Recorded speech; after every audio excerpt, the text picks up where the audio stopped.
Hello, I'm Patrick from the Fundamental Principle. I'm here with Jerome. How you doing? Hey, Patrick, how's it going? Life's good, man. How's your Lent going? Oh, it's Lent, so, like, I'm cranky and wish I could have a drink, but that's just the way life is during Lent.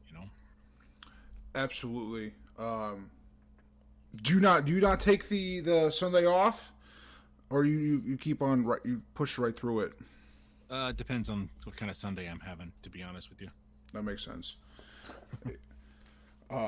Yeah, no. So like I picked up, told myself 3 rosaries every day, and that was just I'm going to continue regardless. I hope I continue after Lent. It's definitely, you really forget how impactful the rosary is. If you don't do it for a while, you don't do as many for a while. It's funny that like I haven't been going to the chapel soup suppers just because, like, I don't mind the stations, but I don't like it, like, super slow and super crowded with lots of people. And it's the devotions that we're given. The church gives us lots of options so that whatever speaks to you can work. But the rosary is so great because it gives you the whole life of Christ in, like, digestible chunks.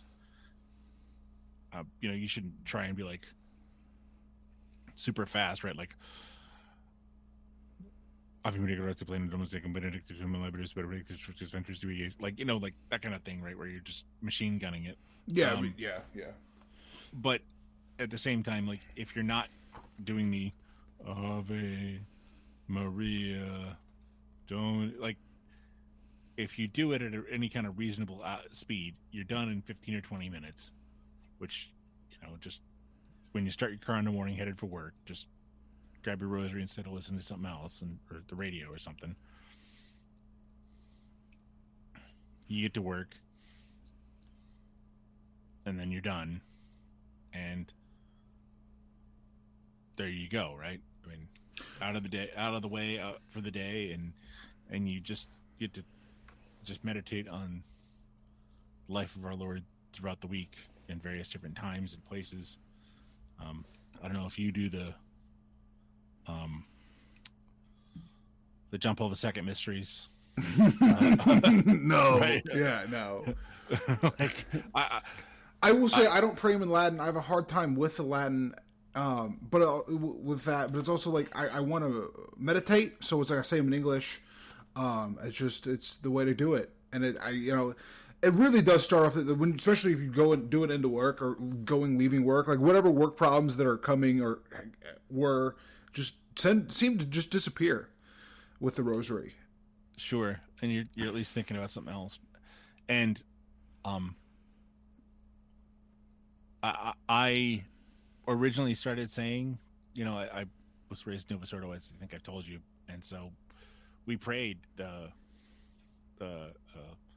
luminous mysteries on Thursdays, and then I was like, wait a minute, Our Lady gave the rosary to Saint Dominic with the 15 mysteries, and I'm supposed to take the word of this dude who was possibly the worst pope in the history of the church in terms of, like, his personnel that he appointed, and like kissed the Quran, did the Assisi meetings. Like, I'm supposed to take the word of this guy over the Blessed Mother herself and Saint Dominic. Yeah. Okay, no, not gonna do it. Like, just no. Absolutely.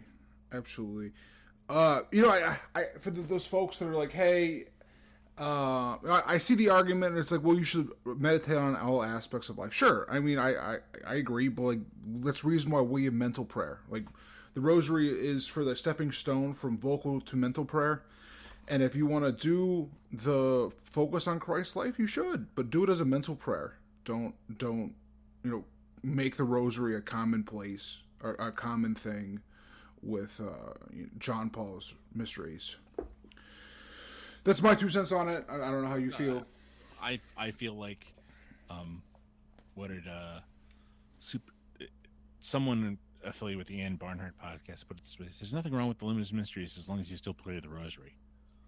And if you want to think about, like, the wedding at Cana or whatever, go for it. Just don't don't consider it like part of the rosary because it wasn't. I agree. Yeah, it wasn't given to Saint. If Our Lady had wanted there to be, 200 Hail Marys as opposed to the 150, so it goes for each one of the Psalms, she would have given him those. So we don't, there's absolutely, no point. Absolutely. And we have plenty of Latin. Was it the chapelettes? I like the St. Michael Chapelette, and there's other things that can be done, like turn it into a chapelette or something like that. But I agree. We're gonna do Catholic and Identarian today, and then we'll start with a prayer, and we'll just get right into it. In the name of the Father, Son, and Holy Spirit.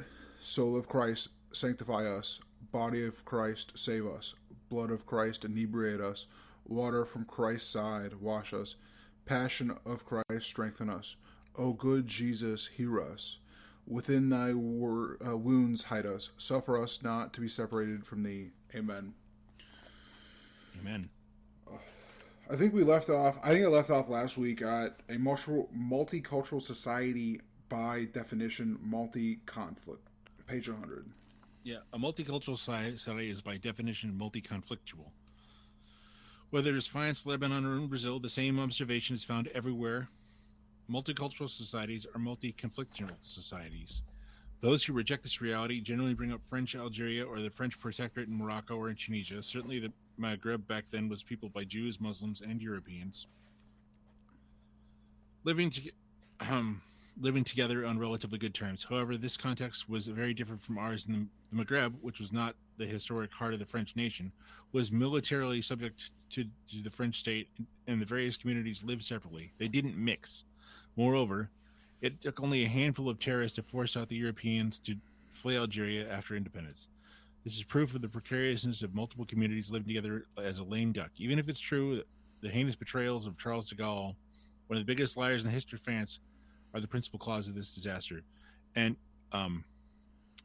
just real quickly, the United States didn't have this, for the longest time, even up until the 20th century, right? There were three populations in the United States: Red Indians, blacks, and white people, right?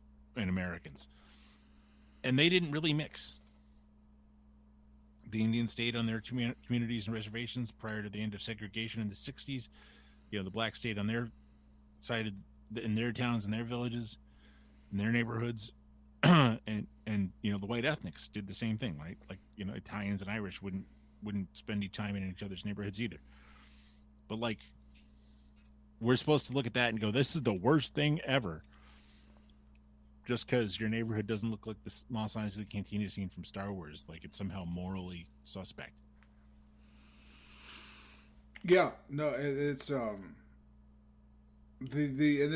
I'm sure we don't really know, because it's just how amenable the Germanic folk are, but I can't imagine the Scandinavians and the Swiss and the Germans interchanging too much in Northern America. No, probably not. Anyway, so it even applies here in the United States. Is just the point I want to make. Most of the quote French of African origin are only Frenchmen on paper and not of nationality. If one considers that a nation is formed of people having the desire to live together, you can eliminate land borders all you want. Ethnic borders will remain. This is the vicious circle of violence and racial revenge. Immigrants against native French and other native whites, and then North Africans against sub-Saharan Africans, and then another distinction is immediately made of the North African side. You have Algerians against the Tunisians or Moroccans, or vice versa, or on sub-Saharan African side is the Senegalese gang up against the Mauritanians, and as soon as they win, they will set the line along of Wolof and Serra, which are two tribes there. Multiculturalism does not cultural enrichment, but rather the importation of foreign and tribal hatreds. African immigration has not melted into French culture. It has only brought Africa to France. And you're seeing, different tribes of Afghanis fighting in American streets. We're bringing foreign conflicts all over the world to our white nations. And they're having, Sikh versus Hindu tribal wars in American cities or Canadian cities. All of this, like Colombian stuff, is with all the pro-Palestinians getting deported. It's ethnic Arabs or ethnic, Semites from the area that were displaced 30 years ago, brought here. Yeah, all the demonstrations on campus, like neither one of us is pro-Israel, but the only reason that the conflict occurred in the first place is that there are Jews and Arabs in America, and there shouldn't be either one. And it's it's easy to get people wrapped up in the pro-Palestinian because it's like, oh, this weird brown person. No, like you said, it shouldn't be here anyway. Neither of these tribes should be here anyway. Yeah. Diversity, yeah, but not with them. This is why, contrary to the ideology of miscegenation, people refuse to live together. Artificially thrown together in ghettoized cities, communities self-segregate on their own. Whites flee to the Islamized and super violent suburbs. These sorts of little states where drug trafficking represents 80% of the black market economy, supporting an entire population. This dynamic has a name: white flight. Though this phenomenon has been observed primarily in Anglo-Saxon countries, which are ethnically less complex than our present France, French researchers are trying to get us up to speed. In 2013, the geographer Christophe Goury, a researcher for local collectives and public agencies, rocked the boat with his Fractures Françaises. He described the state of affairs in France that is increasingly compartmentalized society and culturally. He denounces the profound, quote, the profound crisis of diversity and, quote, the illusion of a peaceful society. Contrary to the usual cliches about French people mixing more and more, he notes that mixed marriages, French and foreigner, only represent about 13% of unions. Moreover, 60% of French who marry with a foreigner are of foreign origin themselves. So that's, what, 5% or 6 or 7% of marriages are like actually like a foreigner, a French person marrying an actual foreigner. And the foreigner could be like Polish, so we don't even know, but... Oh, also like it does say marriage, like the legal marriage certificate, how many people are living together without. Yeah. More and more descendants of immigrants are returning to family roots by way of marriage. There are many who accompany this by going back home. From 1994 to 2005, a spectacular increase of 731% of pseudo-French go to North Africa or Turkey to get married. This clearly illustrates that tendency to endogamy rather than miscegenation. As for social mixing in the suburbs, that's an illusion too. From 1968 to 1999, despite mass immigration, 80% of the neighbors of young whites were from the same origin as they were. We are facing a powerful dynamic of separation between Europeans and others. Among those of the same income, whites and non-Europeans still do not choose to live in the same areas. Christophe Goury notes that the neighborhoods where the most immigration is concentrated are those where people are leaving the most. White flight has resulted in a significant increase in young white areas just outside the metropolitan area and in the countryside. In Gardon, a former mining city in the Aix-en-Provence region, the population of young native French has seen an increase of 68% in only 30 years. You find the same thing in other small cities in the south around Nice, Montpellier, Perpignan, and Marseille. The overrepresentation of young people of foreign origin in the larger cities is juxtaposed to that of, quote, young people of native French origins in towns with fewer than 10,000 inhabitants. We're witnessing a genuine ethnic division in French territory. So cultural separation, and it's only gotten worse. Like now it's this book is 10 years old maybe, but now it's towns of like 4,000 people, 5,000 people, where because we're not permitted to stand up for ourselves. And I could talk about this for hours and hours and hours, and I have elsewhere, but it is precisely because we're not allowed to defend ourselves as ourselves that all of our neighborhoods and our churches and our families are displaced. So Marseille is no longer a French city. Paris is no longer a French city. London is not an English city. Yeah, so I was looking... Cleveland isn't an American city. Yeah. And it's like I heard a lot of talks about like French just being disgusting, and it's like, all right, who made it disgusting? What's it's now a terrible place to travel because it smells. Who this wasn't the case 15, 20 years ago. Yeah, why does it smell? Why is the Cologne Cathedral Square covered in graffiti? Was it Germans who did that? Because I visited Germany 20 years ago. It was really nice, actually. Who did this? And of course the answer is are traitors politicians, or apostate politicians, and Jews. That's who did it. And they'll admit as such. To continue. So cultural separation is the norm. The social question is from now on inseparable from the cultural question. Hence the problem of conscience for the left, who are forced to give up their Marxist catechism, the proletariat seen as a force behind progress, when a lot of the working class are starting to lean right. The right, or the false right at any rate, has been sharing France with the left for 50 years, is hardly ahead of the left. In fact, the right has not always understood that talk about national identity and immigration cannot ignore the fear of the middle class whites at being downgraded. They therefore should embrace the social activists of this question to stay consistent. The French have no choice but to leave these neighborhoods abandoned by authorities, or at least those who can leave. But there are also white suburbs like Rouvière in the 9th arrondissement of Marseille. It is one of the largest condominiums in Europe. 8,000 inhabitants spread among 7 blocks of apartment buildings and 2,204 separate dwellings. Completed in 1973, the complex housed mostly French whites from Algeria. A school, a post office, a mall. Rouvière has everything, even certified security guards to protect its residents. Rouvière does not want to become like the northern neighborhoods of Marseille, explains the president of the board of trustees, who aren't to remain a homogeneous residential area. You're still in France here, with families who share the same values and culture. No doubt Rouvière will be emulated all over France. To live in peace, you have to live apart from diversity. White flight in the world. White flight is a European and world reality. From 2001 to 2011, 600,000 whites left London. In 1950, the population of Detroit was 84% white. 60 years later, the former industrial city is 83% black. Total inversion of the ethnic population curves. In the east of Oslo, capital of Norway, 97% of students are of immigrant origin, as opposed to 5% in West Oslo. In 1995, more than 800,000 whites fled South Africa. Resemblance is the foundation of the city. The mutual distancing between people is the logical rejection of a body rejecting a bad transplant. People want to have children who look like them, neighbors with similar morals, and friends who have the same way of thinking. Nothing is more natural. There is nothing shocking about this. Humanity has always functioned like this. You look like me, therefore I feel confident in you.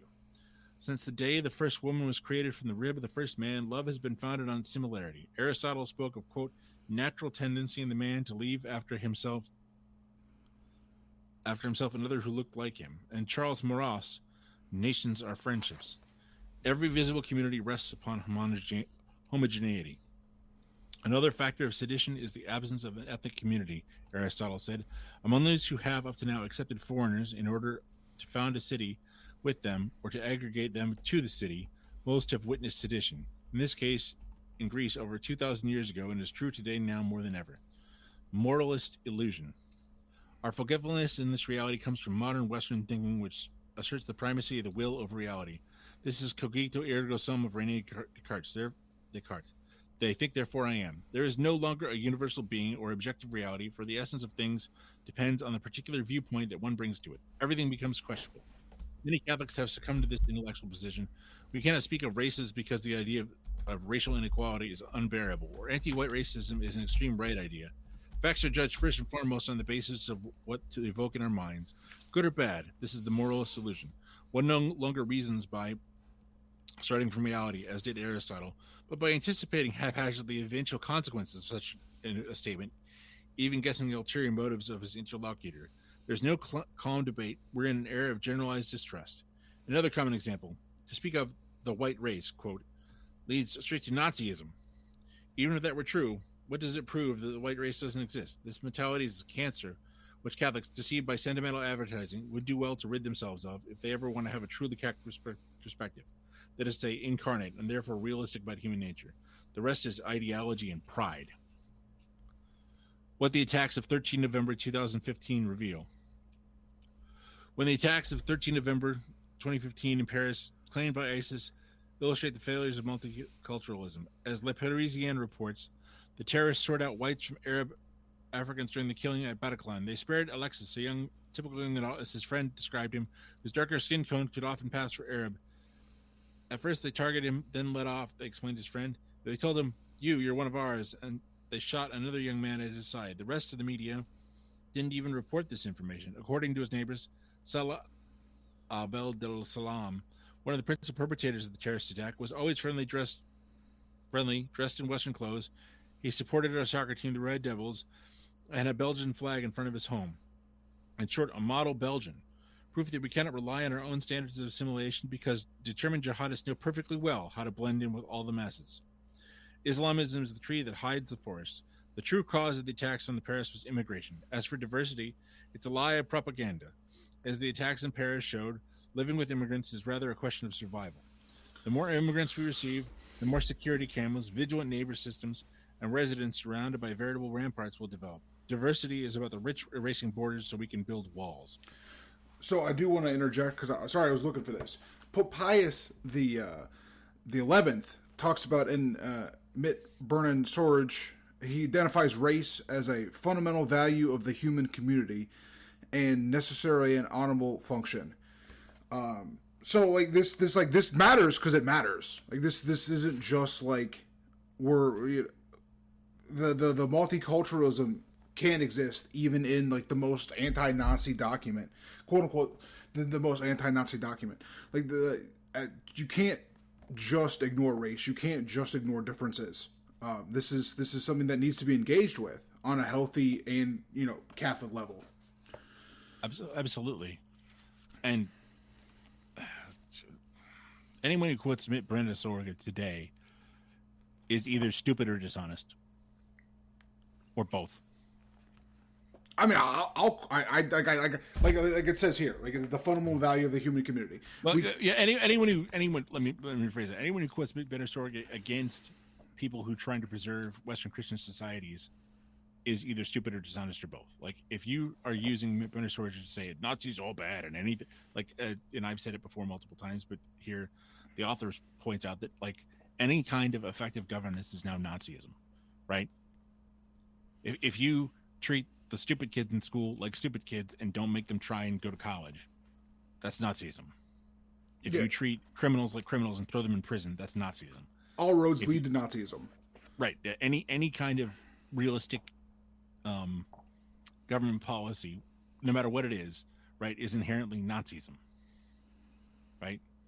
And it's like, well, and you can be on your back foot and say, well, it's not true. It's not true. Why not? Where's that gotten anybody? It's just the arguing definition. If you're arguing definitions, you're losing. Yeah, well, you're explaining you're losing, and there's really no point in trying to, like, you and me could have like disagreements about Franco versus Salazar versus Mosley versus Mussolini, right? Because we're both operating in good faith and under like sane premises of that water is wet and fire burns, and the people who think that you can turn a boy into a girl by just claiming it so are insane and they shouldn't be listened to. But when someone wants to be taken seriously and will do things like claim that men and women aren't different, or that you can be a woman by just saying you're a woman, like that person belongs in an insane asylum and there's nothing to talk about. Yeah, absolutely. Anyway, what does the church really say? The freedom of the church. In the first place, the church is not a political party. When the church expresses itself on these questions, she aims most often to clarify the meaning of the virtues that she exhorts us to put into practice. For the Lord cannot ignore the attitude of his children outside their prayers and their churches, because he has created us. That he has to say in the manner in which we organize our lives. That is why the church cannot be neutral. But the church knows her place and the limits of her action, has always made a distinction between the spiritual and the temporal. Render therefore to Caesar the things that are Caesar's, and to God the things that are God's. Matthew 22:21. The church doesn't have a political program, but she offers a moral framework. In the course of her history, the church has not ceased fighting for her freedom. Freedom to govern herself, freedom to carry the word of God to the entire world, freedom to instruct human societies on the essential principles of life. As animals or plant nature follows a certain number of laws, plants need water to grow, marmots hibernate in the winter. Human nature must respect the minimum number of rules written within itself if it wants to live and to prosper. The role of social doctrine. The church has developed the social doctrine, a set of policy principles that emerge from the faith and from observing human relations to help men govern the city for the common good. This is a gold mine for committed Christians. The church, the catechism, teaches, enlightens us with principles for reflection. It identifies the criteria for judgment, and it gives guidelines for action. The church, therefore, has a certain point of view on freedom, authority, family, property, work, so that many concepts whose interpretation has serious consequences for public life. Man is a political animal, Aristotle said. He grows in a society that constantly influences him. This is why the church, who only seeks to encourage souls towards God, has a word to share on the social environments of men. For no social environment is neutral in terms of faith. Some help man lift himself to God, thus living with himself in a coherent way. Others, like the communism surrounding us, lead him to sin. But these teachings rarely bear the seal of infallibility, according to Father Laurent Sentis. According to a given situation, this teaching can be corrected and qualified on certain points. A long-held opinion on refugees. Among the major concerns of the social doctrine are populations movements. In fact, the Church does not ignore the fact that immigration can threaten the peace and balance of the host societies.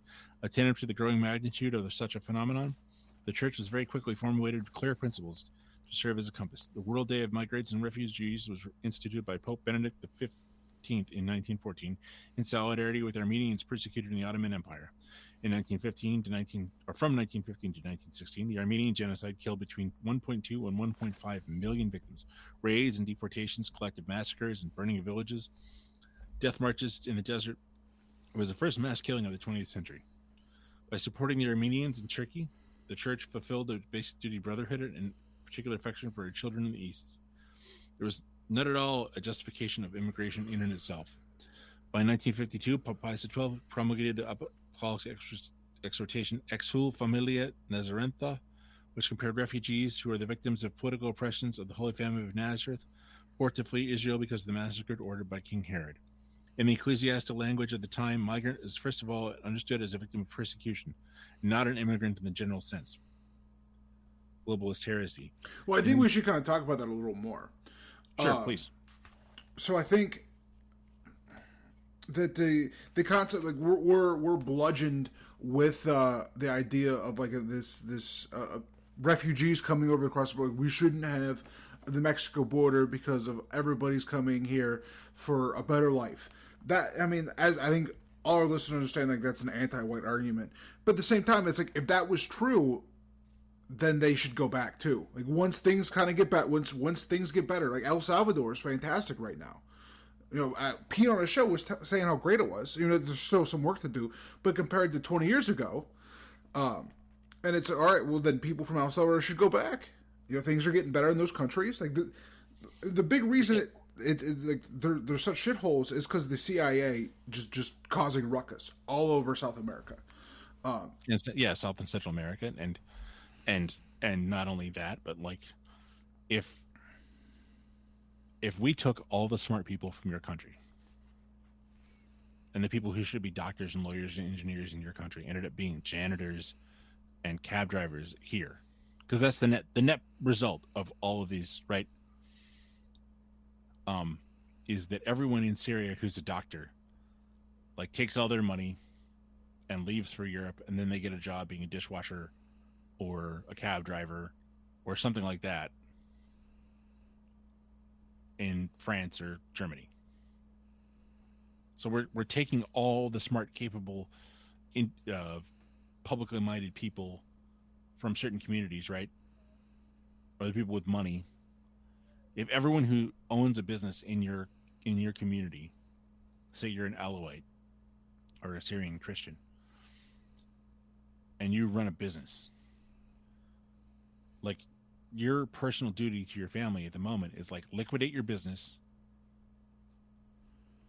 and get the hell out of there, because the jihadis are killing people, including like they're going to rape and kill your daughters. They're going to like kill your sons. They're going to rape your wife and kill your wife. They're going to kill you. So you take your, $20,000 that you can get from like liquidating your gas station and selling everything at a loss, right? And you go to Italy. Yeah, what are you going to do in Florence? You're going to open another gas station in Florence?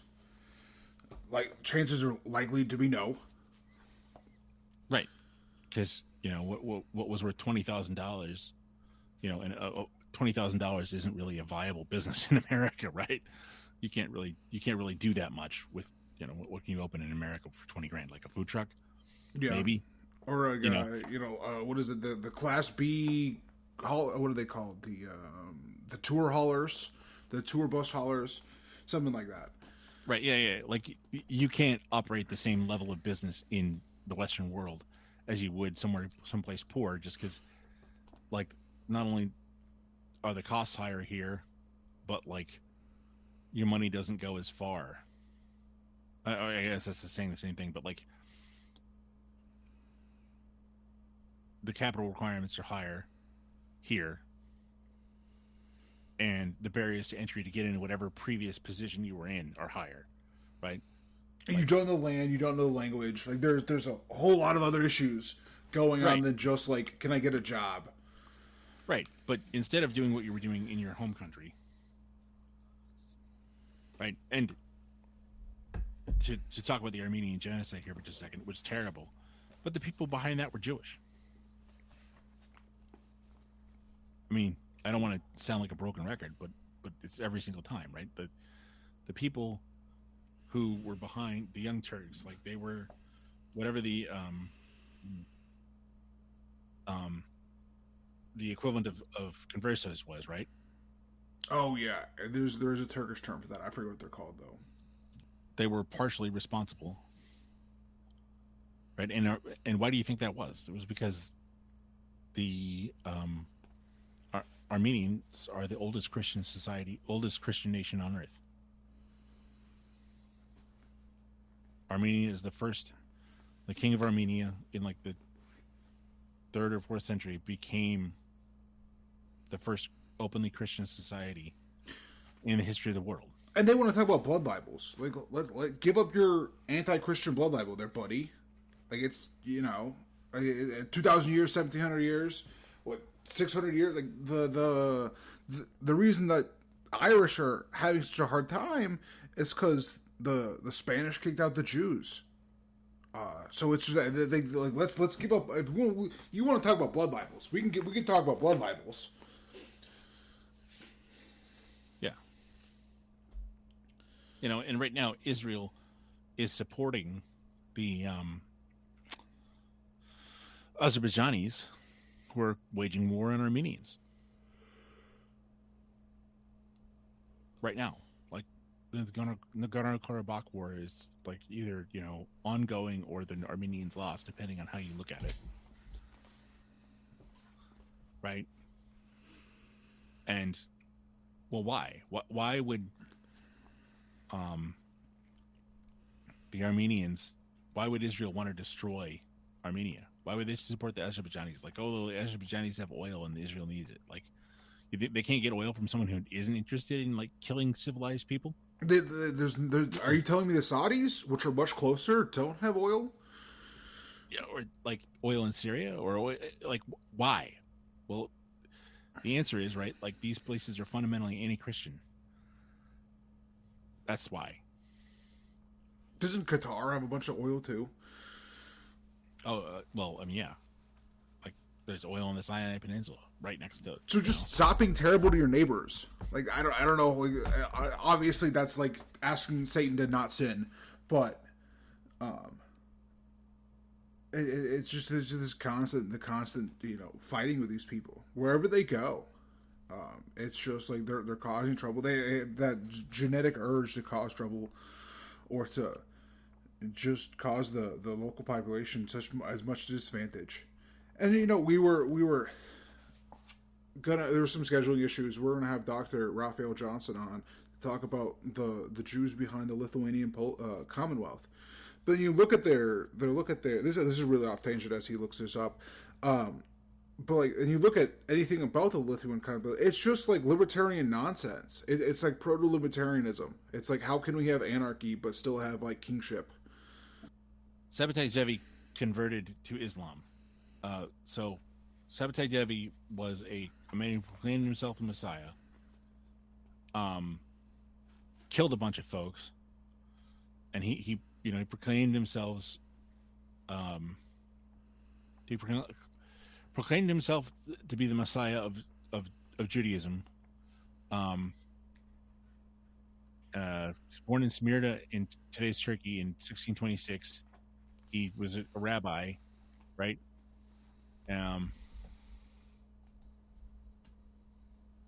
He was a total weirdo, pervert.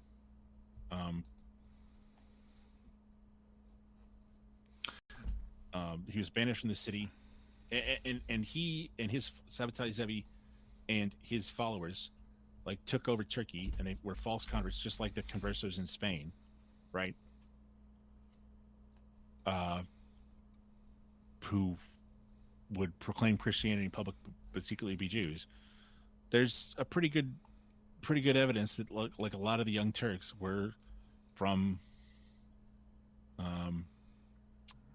there's like tribal this tribal the Turkish Judaistic tribe. Yeah. Anyway, like, but to what the book is talking about here, like, who's responsible for these victims, these persecutions, these genocides? It's Freemasons and Jews. Who's killing Christians all over the world today? Who's causing all the wars? And any kind of honesty would force us to admit that, like, that's just what happens. It's not pretty. It's not nice, but it's the reality we need to engage with. Right. Your fellow Christians are being killed right now in Lebanon as we speak. We're recording in March 2025. Israel is killing or has killed Christians in Gaza, the West Bank, Lebanon, Syria. Right now. Was it the total is like what, 500,000 Palestinians have died in 2 years?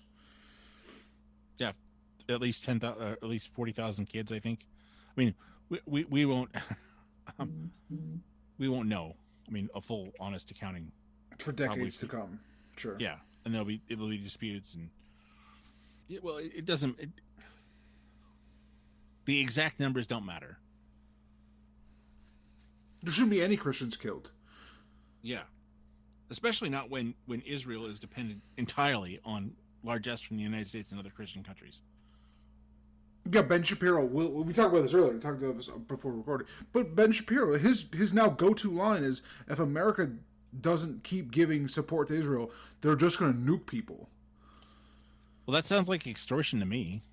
And again, like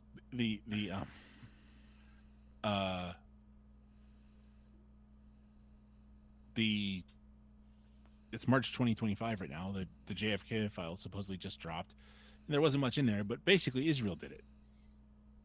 Now you can say Israel and the mob, or Israel and the CIA, or Israel and Lyndon Baines Johnson, or whoever, but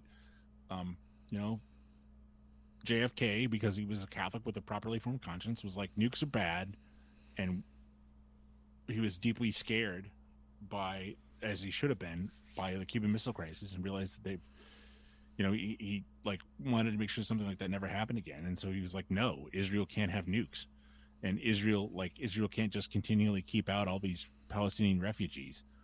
And so he was trying to work with Israel to resettle some of the Palestinians on their homelands that they'd been driven out of in the Nakba. And, where the Jews admit to things like poisoning wells and raping women. So why are we even,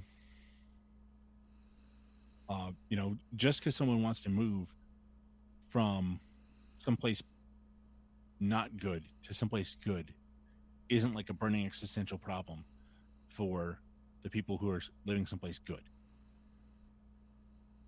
In fact, they have every right to say, no, you're just coming here because you want to live off welfare benefits in a white country, and you've been lied to that all the redheaded and blonde white girls want a boyfriend like you, when they don't actually, and you've got a mind poisoned by pornography, so you just want to come here and live off the taxpayer and have a white girlfriend. Like, no, that's not persecution. At the flip side, though, like the natives, like I was talking to somebody a refugee. He claimed to be refugee status that lived in Montreal. I'm like, but you claimed that you called me brother. You call me a brother of Christ. But like, aren't you displacing a Canadian, a Quebecois from university or from a workplace? Is that? Are you not a plight? Are you not taking a job or a university spot from these people? And he's like, oh, you're right. You're right. I am. He admitted it. He honest enough that he admitted it. But it took pulling teeth. Like, okay, so even like somebody who like supposedly Christian, who in the Western world when he shouldn't be. Yep. And it's just you can talk to these people and it's just like it's the same story. No, we're brothers in Christ. How are you going to do? Why are you bringing up racial supremacy? We're brothers in Christ. Okay, but why are you here? And then it's like, oh no, I'm actually here conquering your territory. Oh, that's how you really see it. I see. You're not here because of the anti-white immigration policy. You're here to conquer. Huh. Ain't that funny? Yeah. And not only, right, are we supposed to subsidize it, but as the book points out, right, like we're sitting here dealing with all of these imposed costs that are just basically, I mean, I've talked about it at endless length. I mean, hours and hours and hours about the problems with white flight. But you got to rebuild your town every 10 years. Like, you wouldn't, of course you don't have any money. Of course you don't have any built up capital. You had to sell your house at a loss, your father had to sell his house at a bare, right? And your grandfather and your father and you, right? And rebuild the mall and rebuild the schools and rebuild everything as you flee from these cities that are no longer safe. And it's funny that you bring this up because I'm reading Modern Societies. Or is it modern? Was it modern? Give me 1 second. The biggest Strong Towns. I'm sorry, Strong Towns, and it talks about that. And it doesn't talk about race at all, but it talks about like the constant need to build outward. And I'm the only person on earth who will talk about this in an honest fashion because I will not mention race. Yeah, and it talks, and it's like this, but like then the post World War II concept of like we need to continue pushing. I wanted to write an essay about this, but it was like the idea that cities need to keep growing, that we prefer tradition and stability. That's the Christian view, is to just build block by block, build things that are stable versus like this exploding outwards. That's Mammonism. Yes, it is, and like you and I could talk. Maybe we should talk about that like on a separate stream or a separate show. But like, let's talk about refugees. Probably, there's never been any actual research done on it. I tried, but the white flight in the United States, Canada, and now Europe is probably the biggest internal migration of people ever in the history of the world. Absolutely. Because every Western European city, America, you just how do you just escape from urban centers? We've never had such a mass exodus. Right. And so if you're forced out by like the Watts riots, where arson and assaults and murders and rapes are normative, and just because you have the money to move somewhere else, aren't you a refugee? Or how many libtards lived that left New York City because of the riots in 2020? Right. Yeah, you're a refugee. Most Americans have refugees in their family because they had to leave their hometown or they were economically displaced by scab work. Like, and just because it's internal, like, okay, so the Holy Family are refugees by going from one Roman province to another Roman province, right? Shitlibs will always talk about, well, Jesus was a refugee, he had to flee to Egypt. Okay, well, then what about the white people who had to leave Buffalo or Cleveland or Rochester or Baltimore or Atlanta or Houston or Chicago because of the same reasons, right? Like a bloodthirsty psychopath who wasn't one of their people got in charge and decided to kill them for political reasons. Many such cases, unfortunately. Right. Just because one Edomite took over doesn't mean okay. So what's the difference between an Edomite and a black person? An Edomite with a gangster with a gun. Functionally, nothing. Right. I mean, right? How many little white kids in the UK have been beaten senseless or stabbed or raped by Pakistani gangs? Or like, and there were so you say that, but it's like these people they were ethnic. The Syrian what do you want to call it? The Syrian refugees in Europe were related to Herod, just ethnically and racially related to Herod. Now they're killing and raping white girls in Germany and France. Yeah, the same people that ran out the Holy Family are killing, and like we read last chapter about. I'm not going to repeat it because of how hard it was to read. But you can go listen to the last episode of what they think about white women. It's not pleasant, and I had to quit the show early. But it's like it's the same people that were related to Herod. All right, I'm not sure what happened. Yeah. Sorry, I had a kid ask me something. Sure. Sorry. No, it is vitally important to like what about the Canadian refugees who used to live in some place like Brampton, Ontario, that's now entirely Indian.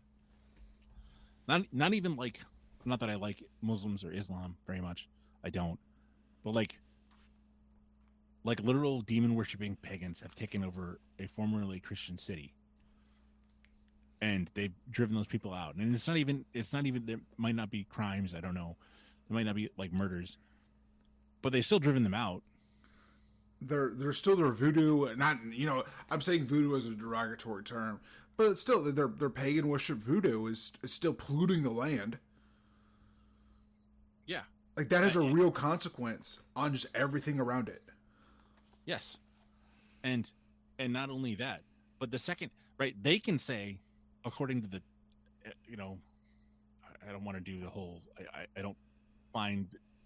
What if they did it convincing? Because most people just, right, don't care. They lie past it. Like I'm pro-white and pro-Christian, so I think white self-assertion is good. I just deny, right, the egalitarian, like everyone's going to usually get along liberalism. Like I don't think that works. I think that there's going to be someone in charge, and I want it to be white Christians. I want that to be the official religion of my society. And I don't want, pagans or Muslims or Jews or anybody else for that matter who isn't like a white Christian man making any major decisions, because I don't think like their track record sucks, and they don't deserve to make decisions. Yeah, I'd be okay with like if we just put some we pump Tim Marshall full of anabolics and put him as president. I'd be okay with that. He's not he's not bad. The dosage of testosterone makes people a little more of a positive opinions. He might be a little bit too moderate for my taste, but that's like he should be on the left, right? Like fair enough. Okay, yeah. Like Tim Gordon should be the left party, that kind of thing. Michael Jones should be the guy who's constantly being made fun of in Congress for being too soft on the darkies, right? Like, but like, we got to close up here. But like, just if being displaced is a thing, as it was in Armenia, as it is now in Syria, as it is now in Europe, right? Who are the real refugees? Blacks or Asian sub-Saharans or subcontinentals who come to our countries and live in luxury hotels at our expense, or the people who are from that town who've been driven out by crime and economic oppression. Black Pill did a great stream about the Patel Motel scam, where this one particular caste of Indians own every hotel or half the hotels in America because they get these free loans from the government through the Small Business Administration. So they get, like they don't pay taxes. Yeah. And they don't pay taxes, and then they can hire their kids at like sub normal wages. Like if your biggest expenses are like raising capital and taxes and wages, like of course you're going to outcompete like someone who has to pay taxes and pays employees decent wages and a legal wage. Yeah. Right. So who's really oppressed here? And I don't want to play the oh poor me game, because I don't think that's our ultimate good. But I think it's ridiculous that we're going to pretend that, like, I'm trying to start a business, like as a white man, me starting a business, like I have to jump through so many hoops. But it's like a guy who just got off the boat can get, $100,000 worth of loans and doesn't have to pay taxes. And it's like $250,000, not $100,000, $250,000. That's disgusting. But it's like I'm struggling to set up a business plan, find investors, this, that, the other. Hopefully crypto takes off and then my life changes. But it's like that I have to like bet on crypto happening for my life to change. Yeah, and we've talked about this business, like go to the Gumroad and donate, please, so that Patrick can start his business. But like, this is, we have to speculate, we have to like network, we have to do this other stuff, where foreigners, pagans, come off the boat, steal our money via taxes, displace us, hate us, talk about our wives and our daughters like they're pieces of meat, and it's like, I'm supposed to just, as a Christian, supposed to put up with this. And in fact, we'll close with this happy note. Just recently, the majority of people who go to mass in France are traditionalists now. God bless, absolutely, hallelujah. Right, because the spirit of Archbishop Marcel Lefebvre and everyone who understands the stakes understands that this modernism, this apostasy that's been led from the top by Vatican II and all the other problems with it, they will not succeed over the long term. And it's only the Jewish Masonic occupation of Europe and America that enables these other people to do what they do. The second that stops, the second they aren't allowed to take our money, like what you see with the USA thing and some of the stuff that Trump has been doing, I'm not the biggest fan because I think he's been pretty ineffectual, but nevertheless, right, the USCCB is like a bunch of gay communists, and the second they don't have any government money, they fall apart. Well, that, and it's like, then they talk about how much they love Jews. I don't know if you saw that article. It was disgusting. Yeah. But anyways, it's been about an hour, so we, 55. We can wrap it up. I think we'll be back next week with globalist heresy. Thank you guys for listening. Continue having a spiritual and a growthful Lent, I'll say.